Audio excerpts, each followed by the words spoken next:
But if we're going statistically speaking, Max is going to be the favorite, probably at like 60%. We've seen Maddie kind of flirting with sub 5. There's just so many different variables for how it can play out.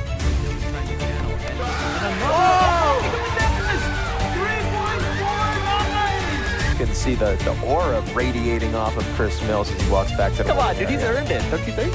Yeah, definitely.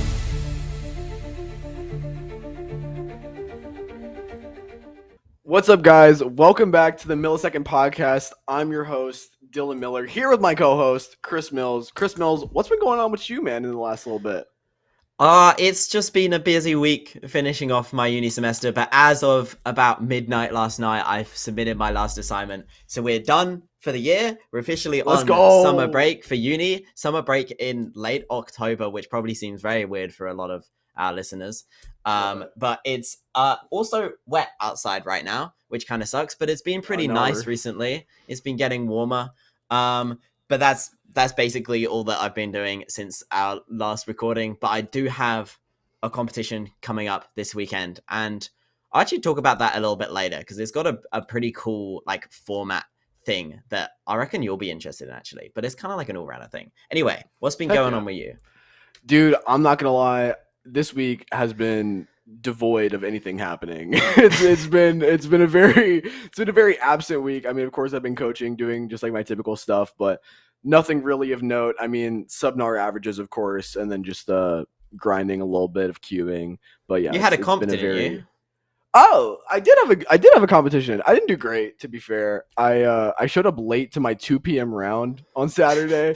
I got stuck in some traffic on the way in, and then I got 2 sub-6 averages, but round 1 was like 7.4. So yeah, I failed pure sub-6 in both rounds, honestly. Like I was pretty close to pure sub-6 in both rounds, but I threw. So yeah. I think BPA in both rounds was like 5.4. So you know, I got WPA on both, I think. Maybe close to WPA. So, not amazing. Pretty meh. But I have a competition coming up this weekend in Tucson. It's the Rocky Mountain Championships. And I've already won 2 regionals this year. So, if I win this one, that'll be 3 regional championships in the U.S. that I've won. So, that would be cool. And I think there's 4 rounds at Rockies. So, I'm excited for that. Hopefully, I get some good results this upcoming weekend. So, what's going to happen in the last week, cubing-wise? Obviously, we've had a little bit more Monkey League, a few more Monkey League matches. I think we've had Luke versus Timon. That was on the day we recorded last week. Yep. Matty versus Twan, and Yufeng versus Timothy. What's the kind of highlights for Monkey League this week?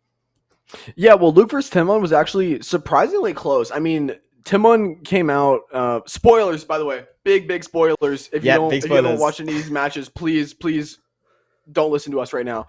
But Luke versus Timon. Timon obviously won, and it was surprisingly close. Set 1, I think there was like 2 solves decided by 0.1, and Timon came away with it. He didn't solve amazingly. I think he was trying to go for PB median because obviously he hasn't competed in Monkey League in a little bit since last season, and he was trying to just, one up himself from there. And yeah, I think he did okay. I mean, it wasn't amazing to Timon standards, so hopefully we'll see some better results from him going forward. Matty versus Twan was pretty underwhelming. Matty won 3-0 against Twan. Twan didn't solve the best. It was a 6.9 median for Twan. Nothing really of note. I think Matty only got like 1 sub-5 or something like that. Yeah. Pretty lucky solving from him overall. And then Yufeng versus Timothy was actually pretty entertaining. I watched that before the pod, and yeah, Yufeng got like a pretty solid median in one of the sets, and Timothy was cooking. He got a 4.4 in one of those solves. It was like OLL skip L perm, but then he kind of threw for the rest of the match, and Yufeng took that pretty handedly. Yeah, I think the Yufeng Timothy match was definitely the most interesting of the week because it's kind of 2 3x3 solvers we haven't seen too much of. Obviously, Yufeng wasn't at Worlds. Timothy, I feel like we started to see him really cooking with 3x3 at Worlds. He did really good in finals of that, 427.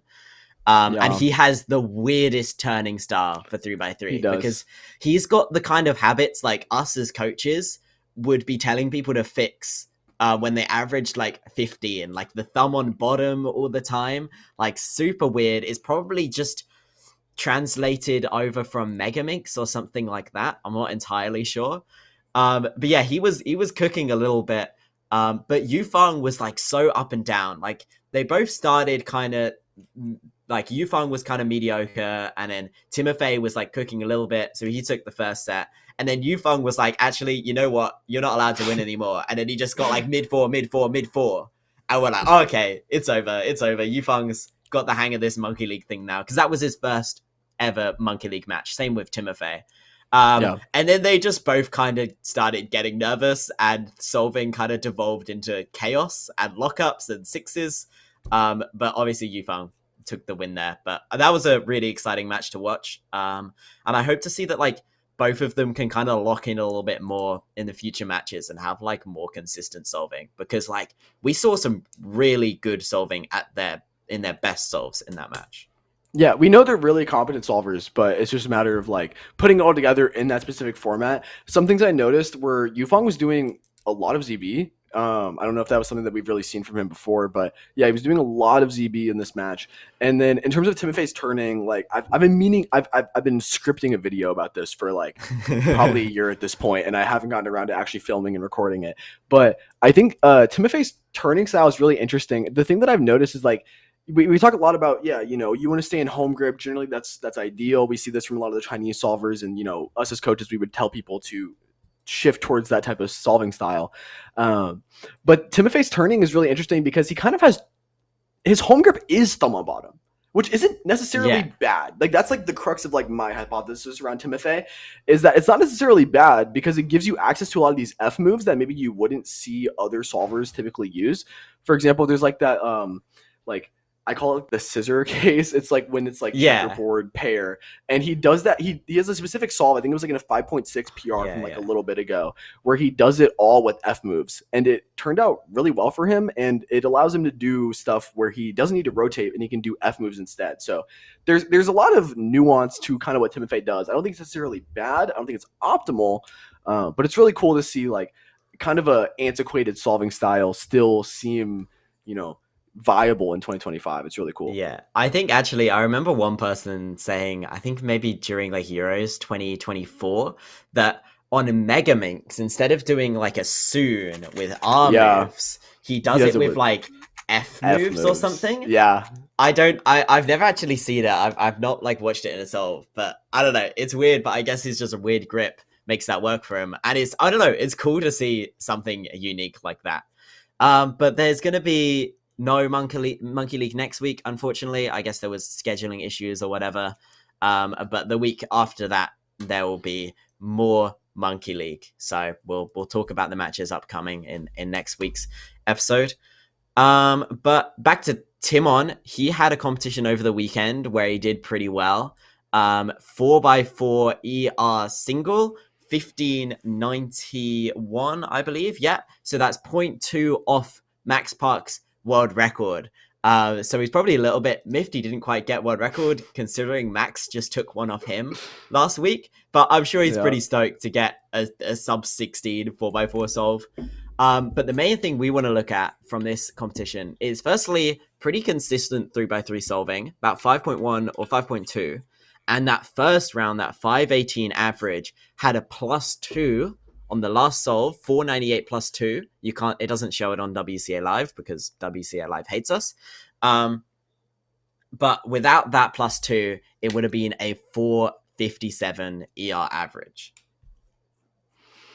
Yeah, I'm in a server with Tim on. He posted about this and he was like, "Boys, we're so back." And I was like, that's really interesting a little bit. Like most people, you +2 solve 5 out of, continents or like national record.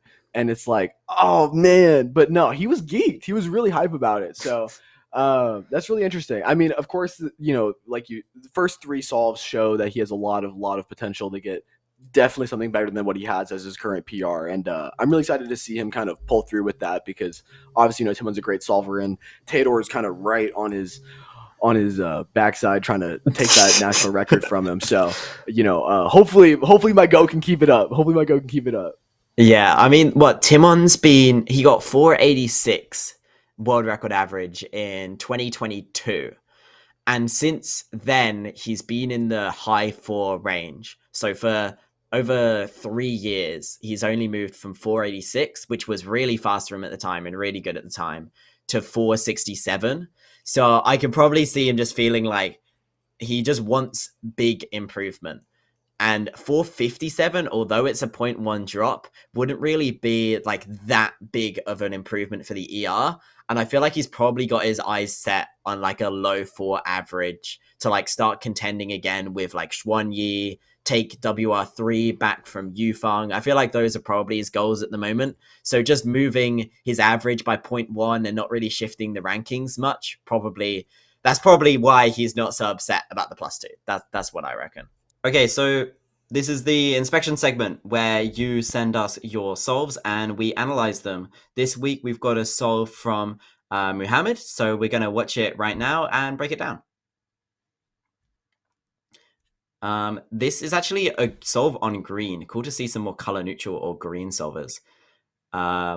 This is such a clean like F2L, and then he kind of locks up on the last layer. I really like the turning on the F2L here. I think that's really good. His like finger tricks are kind of perfect, and then obviously you got the lockups on the last layer, which is a little bit disappointing. Obviously that's something you can work on, just practice more accurate turning for your last layer. But let's have a look at the solution. And actually this solution is on green. So what I am going to do is scramble with white on front instead, so we can look at the solution in white. So you non-color neutral normies can follow along at home. So he actually says that he planned his first 2 pairs. And on this scramble, it's honestly not easy to do that. I'm quite impressed. I think I would have given up and just planned 1. But he plans 2 pairs, both being 3 movers. So no complaints with this inspection and solution. It's really good. So the cross is from here, D, L, U. You do the U, so then when you do R prime to insert this edge, you make this pair here. And then a U prime, F prime preserves this pair. D, insert that free pair in the back right, sets up this free pair to solve in front right. Really good. Okay, honestly, amazing inspection. Then he kind of panics here because his inspection ran out. So what we see him do is this front left pair, which is probably just the first thing he saw because he had a bit of a pause here. And he solves it in the front left like that. And then he's left with this back left pair, which is something people will probably stress out about having to do, like a back left triple sexy pair. I know that I would sometimes get nervous and not execute it very well. But he executes it pretty well. And that turning throughout the F12 was good. And then just OLL, U prime, J prime, PLL. So I want to look at an alternate solution for those last 2 pairs. I actually found 2 different solutions. So firstly, if you do a keyhole with this corner, because this is a solved edge in the back, and then do U2, hedge, so we're doing like ZBLS here, and then solve that pair, you have U soon. I'm not really sure how good that solution would actually be, but it's just cool because you end with soon. Now we'll look at a more realistic solution that I'd expect somebody to do who doesn't know much ZBLS or doesn't resort to ZBLS type stuff. We're going to do same solution once again. And then here we are going to solve just this back left pair first. Because generally, if you've got 2 oriented edges, you kind of want to try and do back left first. And also, it avoids the triple sexy case. So solving this in the back, and then you get this double sexy case in the front. And then you still get a good OLL, PLL. I think that's probably the best thing I would recommend if you're not somebody who does much ZB. And now, Dylan, I think you've got some kind of tips for Muhammad and the listeners on some inspection knowledge here.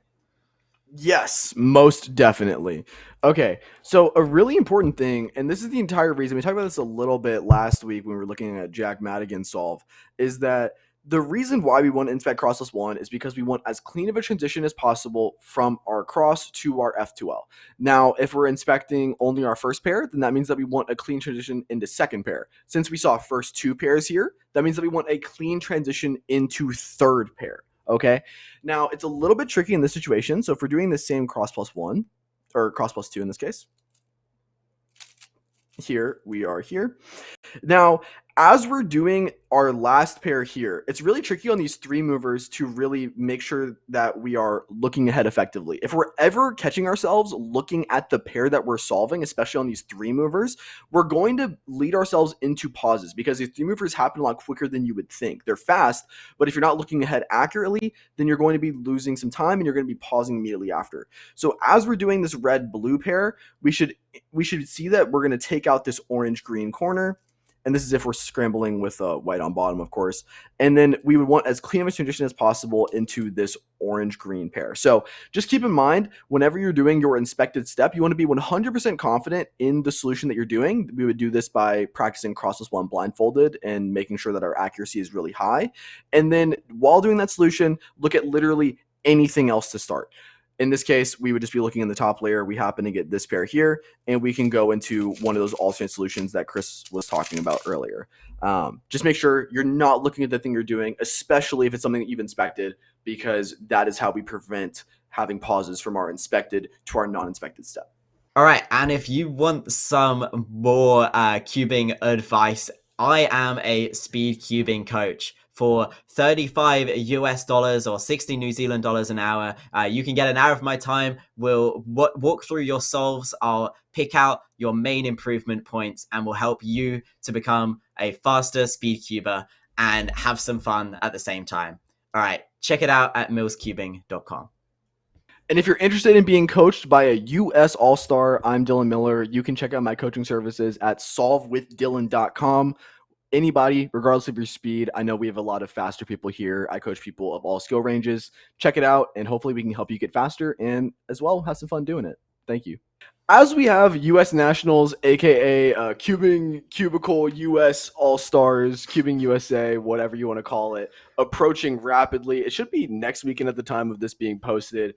We have some interesting discussion kind of about the format of the registration and how everything's kind of working. Mills, what are your thoughts on kind of the format that we have of this Nationals in the U.S. here? I think it's cool. I think it's really cool to experiment.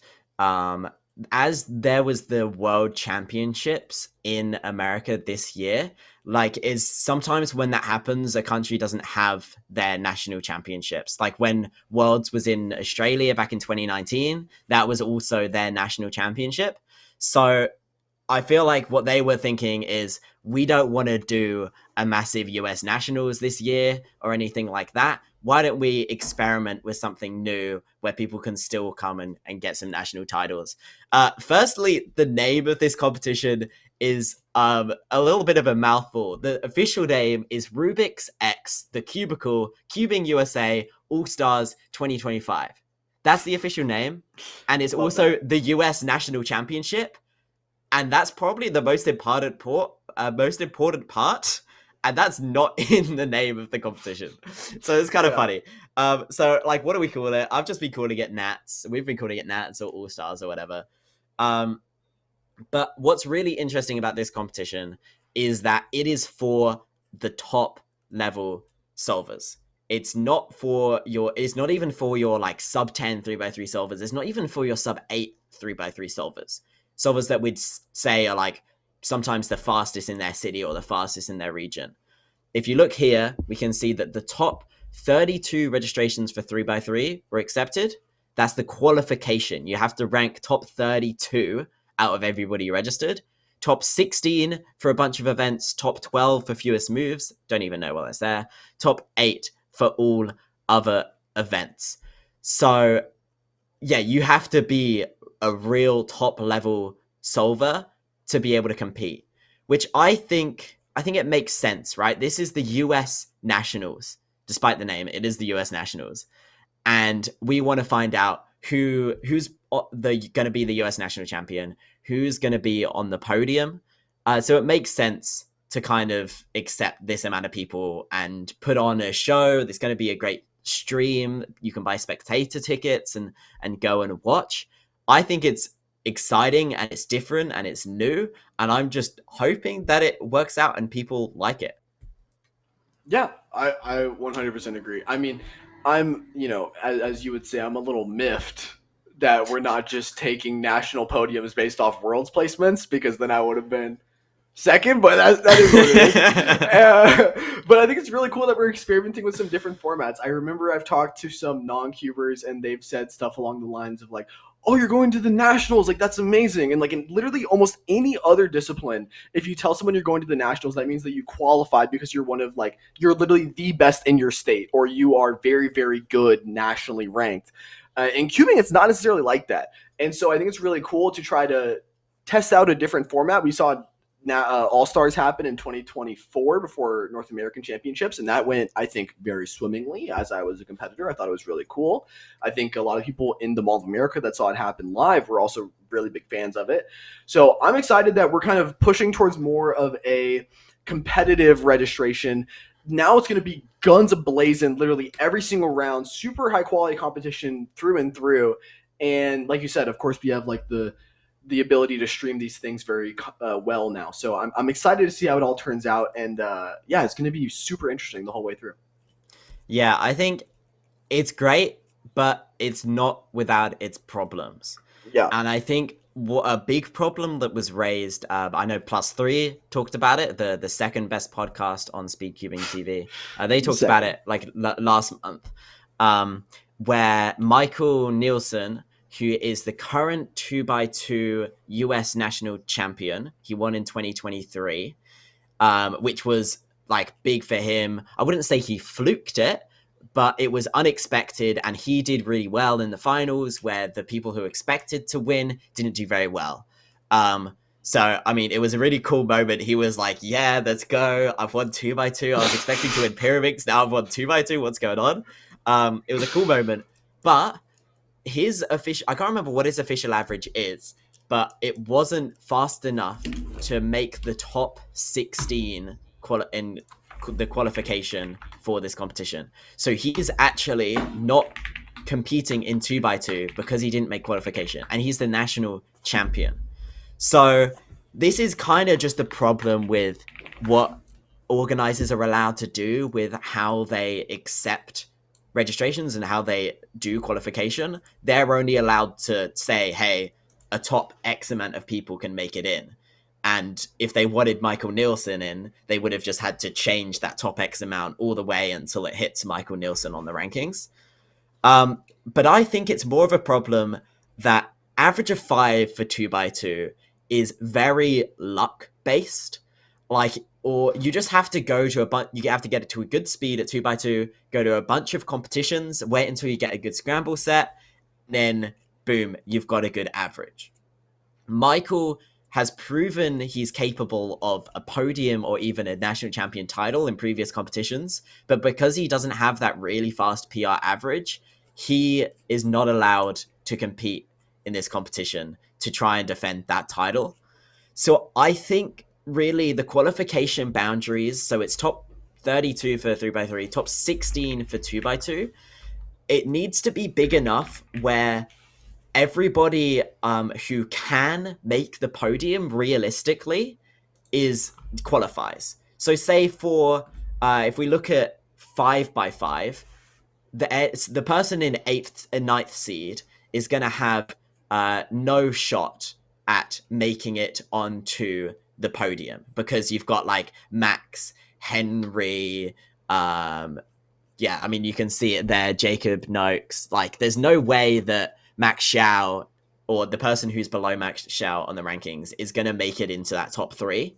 So I don't think it's a problem there. But for 2x2, the person in 17th seed, who I can't actually remember what it was, but Michael Nielsen was close behind. I think he might have been like 18th seed or something.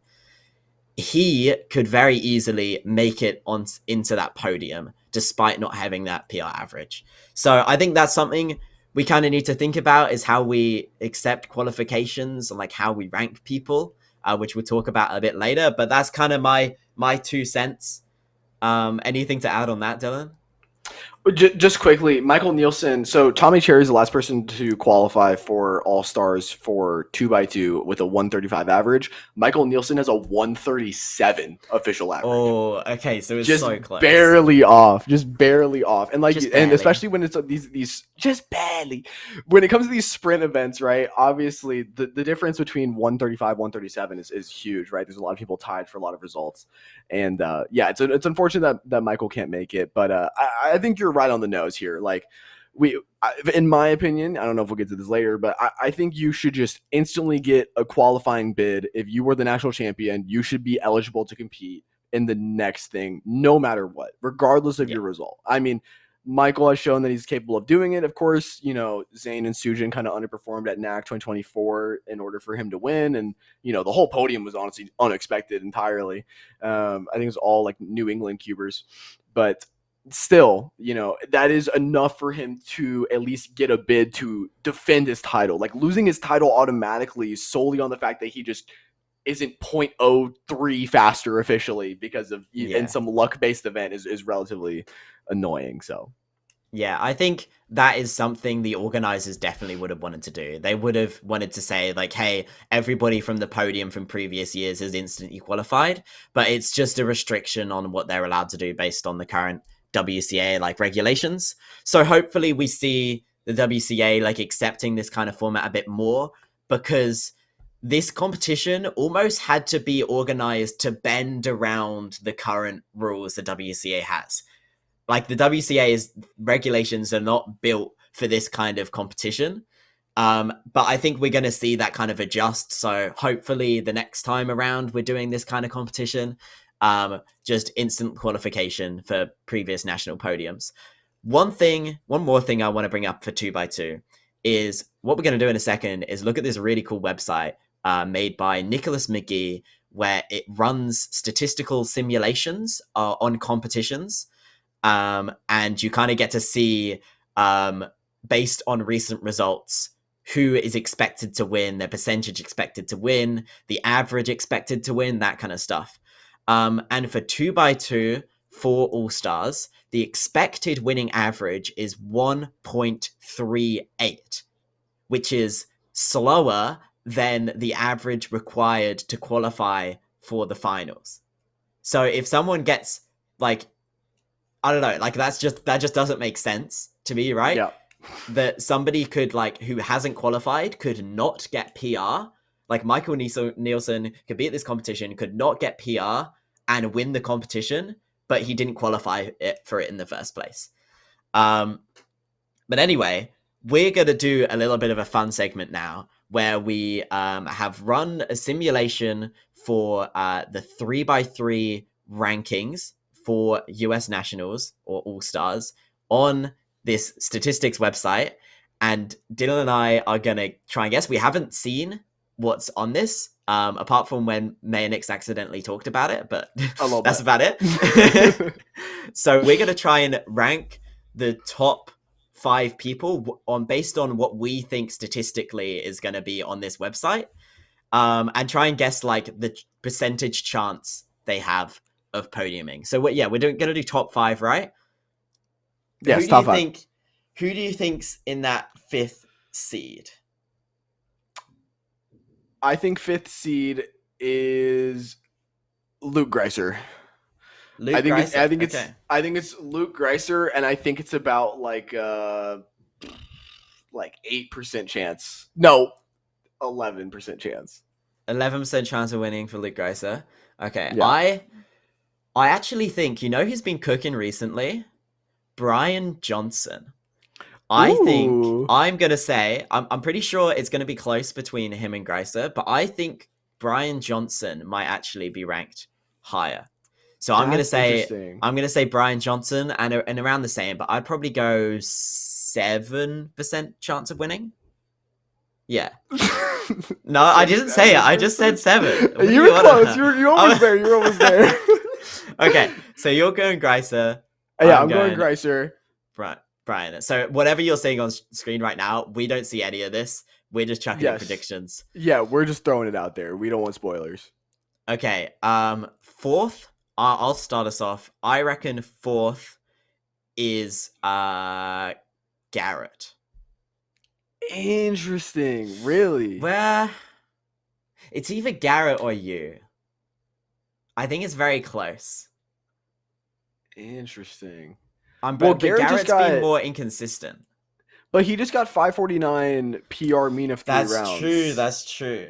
Okay, I reckon it is Garrett, but it's no, I reckon it is you, but I think it's close. Yeah. Okay. Not to toot my own horn here. I do also think it's me. Statistically speaking, fourth. I do also think it's me, and I think it's also roughly around like 10-11%.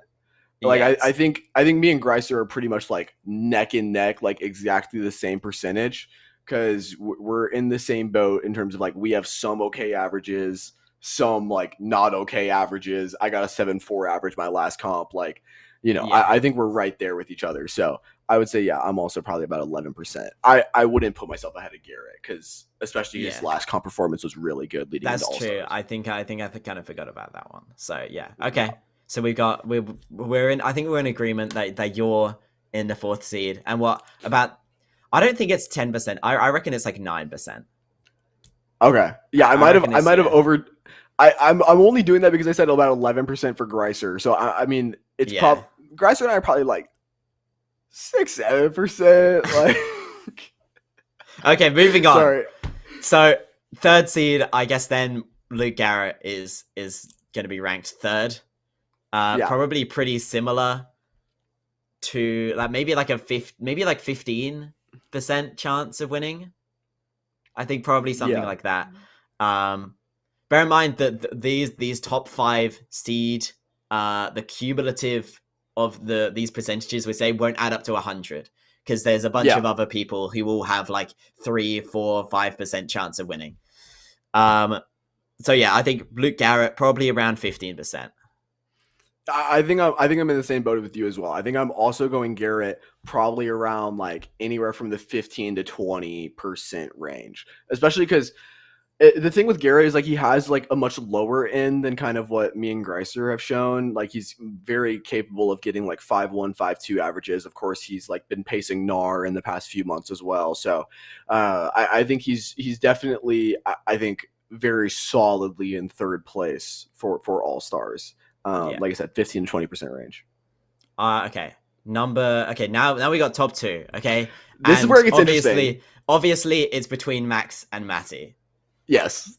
Who did you think is ranked first seed statistically coming into US National? It's really hard for me to say because Max is a super, super consistent solver. He's very solidly in that 5.0 to 5.4 range. And we've seen Matty kind of flirting with sub 5 a lot as of recent, but he still gets some of those like more mid 5 averages. I think Matty is like by far the people's choice. Okay, but if we're going statistically speaking, I think Max has had more averages in that like 5.0 to 5.4 range. So I think Max is going to be the favorite probably at like 60%. Maybe. I don't think it's that high. Maybe I like think 40. I think like 40, 45% for Max. I agree. Max is going to be statistically on top there. I reckon like 43%. And then Matty is going to be like 26. Yeah. I mean, and then, the rest is just going to be filled out by those other seeds. Okay. Yeah. I think we've got it. So we've got Max about like in the 40% range. I'm saying 43. Matty, like 26%. Mid 20s. Garrett, like 15%. You, like 9, 10%. Greiser, 7%. Okay, Medic, Matt, producer Matt, show us what we've got. Okay, we got it right. Wait, we're actually kind of bang on. Although, I got Brian Johnson wrong. We did heavily overestimate me and Greiser. To be fair, it's kind of just between Max and Matty, and then there's a few outside chances. It's interesting that Chris Sun is actually sixth. Is that? Yeah. I know we weren't talking about top six, but Chris Sun being sixth is kind of like a wild little wrench in things. I did not expect that. I know he's a very competent solver, but I didn't know he was cooking like that. Also, where's Brian Johnson? I swear he's been doing a lot better than that recently. Maybe his PR average, the comp with his PR average, I think he got 527 or something recently. Maybe Something that's like that, not. yeah. Maybe that's not in the system yet. But Yeah. I just want to say, what did I say for Max? 43%. Yeah, Look you how were close pretty that much is. bang on. 42.84. Okay, I'll take that as a win. I kind of missed with Brian Johnson. But there you go. That I think we did pretty good there. I'm pretty sure we got the full knowledge of of Yeah, cubing. dude. But if you look on the right here, it says expected rank. So Max Park's expected rank is 1.99. So just below 2. So he's most likely to get second place. No, first place. Yeah. Most likely to get first place. And then Matty's is 2.57, and then it jumps to you and Garrett. Like there's a big jump because basically that's telling us that everybody else, like from ranks 3rd to like 15th, all have a pretty decent shot of getting into that 3rd and 4th position. And it's just like no one's like way ahead of the game apart from Matty and Max. Yeah, it's very up in the air. I think this Nationals is going to be super, super interesting. Like you see, like between Garrett and Greiser, it's like, 1.6 rankings. There's a bit of a jump down to Christopher Sun. I think between the 3 here, it's going to be super interesting to see how it all plays out. Of course, there's always underdogs. Like, I could see Ryan or Caleb or, Brian even sneaking in there to that 3rd place. But yeah, it's not super sold one way or another. And I'm really, really excited to see how it all plays out. It'll be fun. Yeah, because last US Nationals, what was the podium? It was for National. Yeah, what was the podium for Nationals? National, it was Max, Luke, Greiser, and then Maddie. That was NAC, wasn't it? Yeah, last Nationals 2023, it was Max, Maddie, Kyle. Am I making that up? No, because we're talking right. Nationals. No, but Kyle got 3rd. Oh, Nationals was Yeah. Shout out producer Matt for the intel. We're lacking ball knowledge here. Max, Luke Garrett, Kyle Santucci got 3rd, but then Maddie got 3rd for the national podium. So last 2 majors, Maddie's actually gotten 3rd. Yeah, because he won in 22 at NAC. Yeah, I got 4th there, by the way. Just shout out. 3rd in 2023, and then 3rd in 2024 as well. But I'm pretty sure both 23 and 24, he didn't make the overall podium, but he made the national or continental podium because Timon kicked him off in 24 and Kyle kicked him off in 23. But still, that's going to show up on his WCA profile. I think what another interesting thing with these stats is look at the percentage chance of podiuming for Max and Maddie. 89.8% for Max, 78% for Matty. I feel like in reality, it's not that high. I think cubing is so like volatile, especially in these head-to-head, because this does not take into account head-to-head pressure and that kind of stuff. It's the chances that somebody is just really feeling the nerves in head-to-head, even these top solvers, and it's just off their game, is quite high. Like we saw Max not do so well under the pressure with head-to-head finals at Worlds this year. Matty did pretty well. Obviously, you did pretty well. Garrett and Greiser tied their average, which wasn't sub 6. Obviously, Garrett had the whole thing with his cut finger and stuff like that. So I'm sure without that, we would have seen much faster from him. But yeah, I think it's so up in the air. I don't think the chance of podiuming for Max and Maddie is as high as those stats say it is. It could be like the person winning could honestly be, it could be like a Christopher Sun. it could be a Caleb Chen. If they're just like feeling good and they're solving well, we've seen Caleb solve pretty well in high pressure situations before, then they could take the title. I don't know.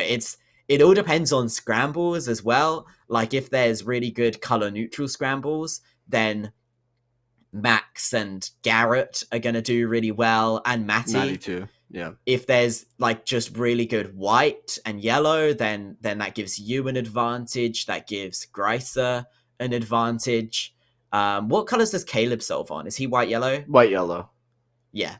There's just so many different variables for how it can play out. But I'm just so excited. It's in less than 2 weeks now. I'm going to be getting up early and watching it and supporting my boy Dylan, hoping that you get your first national championship podium. Which sounds crazy to say. Like, you've been around so long and been a top solver for so long. It sounds crazy to say that, but it is. You are American. You are from the US, so it's I so guess tough it's a lot out harder here for you to get those podiums. Dude, it's so hard. I talked to like the Australians, like the British cubers, and it's just like, you know, you can get like a 6.8 average and win UKC in 2025. It's like, yeah, it's so wild. Yeah, it's a little bit wild, but I feel like we're both Cubans who've been around for a while, and people perceive as like people who've achieved like a lot. But you're missing that podium on your profile, and I'm missing a national champion title on my profile. And whenever I remind people of that, they're like, "Really? You've never won a nationals?" Or anything like that. And I'm sure you probably get the same thing of like, really? You've never podiumed at Nats? Yeah. I was fourth at 2022, dude. North American Champs 2022. That one eats me alive. I was 0.06 off third or something like that. And I was just like, dang it, dude. Dang it, dude. But this is the year, Dylan. We're flipping the tide. We're turning the tide back around. You're gonna get you know what? You're gonna skip the podium. You're gonna get the win. I'm gonna get the win at nationals. We're gonna be rolling it. The millisecond is gonna be celebrating. The millisecond is gonna be catching dubs, dude. Hecka dubs. Oh no! This is if we both do terribly, like, it's gonna end so bad. Oh no! Please no. Anyway, you can watch this stream on Speedcubing TV. We're sending people out there to stream it. Our producer Matt's going to be at home controlling things remotely, doing his thing, the tippy tappy on the keyboard. I'm pack muling all the equipment to All Stars, by the way. Oh, really? Matthew's sending me there. He's giving me a big old suitcase to bring with me. Don't lose it. Don't lose it. I hope not, dude. I mean, I'm not responsible for it. Don't. I hope Matthew's got insurance. That's all I'm gonna say. Wait, whoa. He does. He knew Dylan Miller was gonna be carrying it. He had to make sure he had that on lock. All right. Well, I think it's time for us to do our end of pod race that I am yet to win, but we're gonna flip tides today, and I'm gonna win. All the tides you're flipping. All right, race time, Dylan. Let's go. I'm excited. Cover up that cube. Producer Matt is gonna count us down. My cube is covered.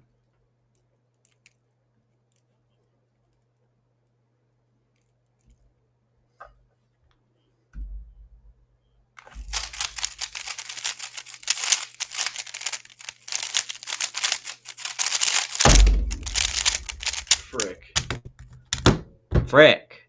I got a 9. I got a 635. I absolutely threw that solve. I also threw it. I've been trying to like stop doing pi ZB a little bit because I don't think I'm gonna have it down for nationals, and I got an easy case there and didn't do it. And yeah, I did a Y2. I got stuck. 5 wins. No, I'm losing 5-0. I mean, dude, it is what it is. I got stuck on LZB. I did alternate COLL to set up UPerm, but my recog was pretty bad. My F2L was pretty clean though. All right, I just want to say that with these races, like, we usually record this podcast in the morning, where I've got up, I've had some food, and I get on and we record. I've not done solves, and Dylan's been practicing beforehand, so I think this is unfair. So This is I don't cope. think This is cope. this 5 wins. No, this isn't cope. It's unfair. I would I want us both to have proper practice time. This is not fair. It's my first solve of the day. Sure. Anyway, next week, maybe next time, I just like get up early and I just do an average of like 300 before we start recording. And like whenever you're talking during the podcast recording, I'm just going ham and I'm like drilling my ZB and stuff like that. And you just get cube noise in the background. This guy's a sledge. I gotta win one, Dylan. This is getting embarrassing. You'll get one. How am I supposed to sell coaching when you're there getting 5 wins against 0? To be fair, the racing segment was my idea.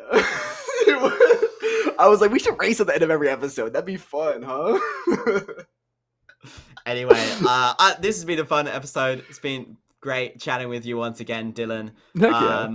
Those of you at home, thanks for sticking with the millisecond and watching every week. We love your feedback.